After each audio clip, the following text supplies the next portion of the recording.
La pandemia golpea con fuerza a los sectores que ya eran vulnerables antes de su llegada, especialmente los que trabajan en la ilegalidad, porque el sistema público no acude en su rescate en el caso de una emergencia. En América Latina hay más trabajadores sin contrato que con él. Nuestra región tiene el índice de informalidad más alto del mundo. Más de 150 millones de personas que no han hecho aportes para una jubilación, que ahora mismo no tienen acceso a una obra social ni están cubiertas por un seguro cuando sufren un accidente de trabajo. 12,5 millones de empleadas domésticas en México perdieron su empleo durante la pandemia. Solo ellas conforman poco menos del 10% del total de trabajadores informales en la región. Muchas son cabezas de familia. Ante esta dramática situación ha surgido Alivio Solidario, una iniciativa online donde se pueden realizar donaciones para brindar una ayuda mensual a las trabajadoras del sector más azotado por esta crisis. Ana Laura, esta empleada del hogar, acude a trabajar solo martes y viernes, cuando antes de la pandemia iba 5 días a la semana.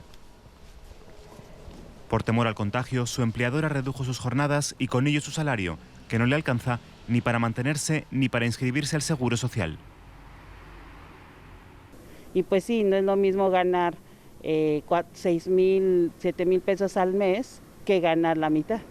Aunque mi empleadora me pudiera afiliar, lo que yo gano o lo que ella me paga no alcanzamos a cubrir lo que requiere la cuota mensual. Y entonces pues no tengo ahorita el acceso a él. En abril del pasado año el gobierno lanzó un programa piloto para que los empleadores las inscribiesen al Seguro Social.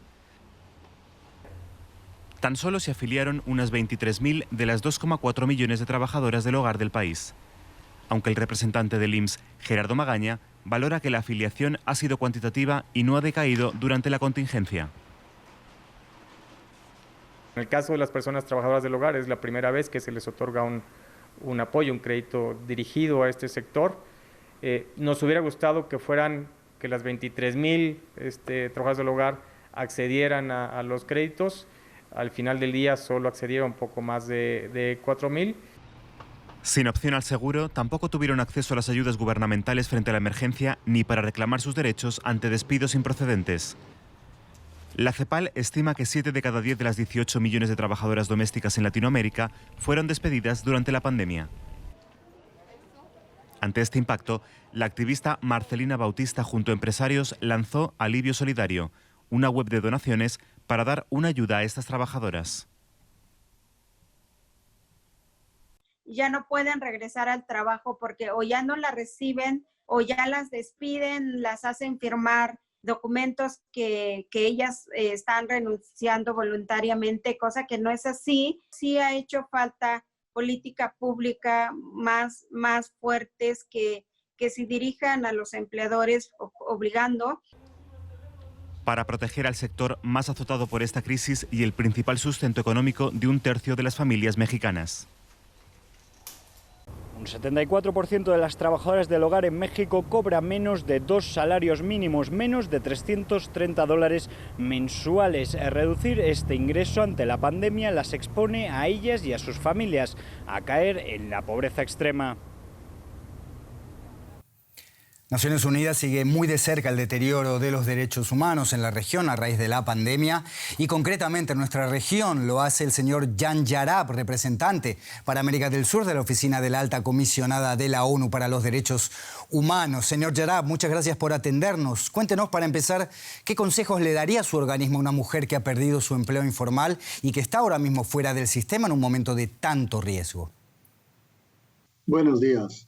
Nuestro rol no es asesorar a particulares, sino más bien a los tomadores de decisiones, a las autoridades. Y en este caso les asesoramos no solo nosotros, sino también las otras agencias de la ONU, de apoyar al sector informal o de fortalecer el apoyo al sector informal y a todos los grupos vulnerables en la sociedad, porque, como ustedes bien dicen, esta pandemia aumenta las desigualdades ya preexistentes.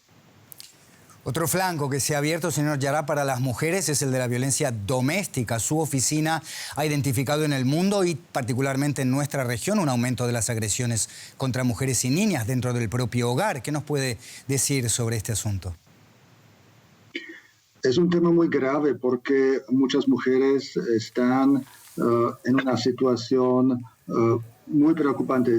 Tienen que vivir con el agresor en una situación de confinamiento. Y en varios países han aumentado muchísimo las llamadas a las líneas de atención a las víctimas de violencia doméstica y a veces los sistemas no han sido capaces de responder adecuadamente.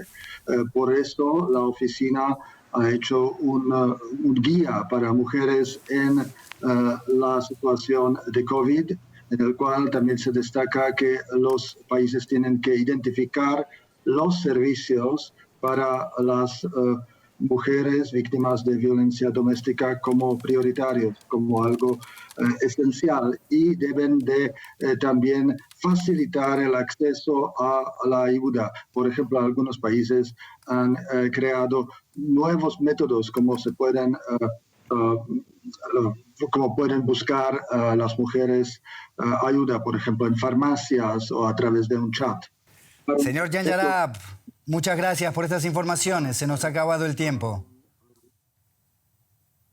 Seguimos en México, seguimos también con la población vulnerable de este gran país, donde millones de familias se han visto obligadas a elegir entre pagar el alquiler o poner comida en la mesa. El 60% de los arrendatarios en México, la gente que vive en una vivienda de alquiler, no tiene un contrato que les dé alguna garantía ante la amenaza de un desalojo, por ejemplo. Y la ausencia de un documento escrito facilita además que se les aplique la figura legal de invasores, algo que acelera este proceso de desalojo. En Ciudad de México, los desahucios continúan, a pesar del reclamo desesperado de los 630,000 mexicanos que viven en viviendas de alquiler en la capital. Para colmo, la pandemia ha paralizado la compraventa de inmuebles y mucha gente que buscaba vivienda propia se ha volcado ahora al mercado de alquiler, lo que todavía impulsa más los precios hacia arriba.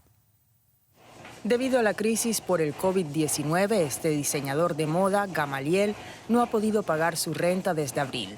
Los propietarios le dieron 5 meses para abandonar su taller y hogar, donde ha vivido por 18 años. Tuvo que aceptar ante el temor de un desalojo a la fuerza, como ha sido testigo en esa zona del centro histórico. Me preocupaban los desalojos porque aquí ha habido, antes originalmente en la planta baja habían imprentas, y sí habían entrado a pleito, y sí, un día llegaron los granaderos, el día que se les venció el amparo, ese mismo día vinieron y los desalojaron. Una encuesta de la Coalición Internacional del Hábitat indica que más del 10% de los arrendatarios en Ciudad de México fueron desalojados durante la pandemia y un 61% aseguró que no podrá pagar su renta en los próximos meses.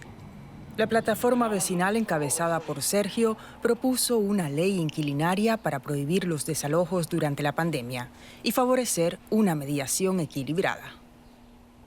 En la Ciudad de México se realizan más de 3,000 desalojos por año y de estos 3,000 desalojos tenemos un cálculo de que el 20 o el 30% se llevan sin haber cumplido con todos los requisitos que dicta la ley, y es que el gobierno tiene que dejar de ver la vivienda en arrendamiento a los inquilinos como una cuestión mercantilizada, y además hay que fijar topes.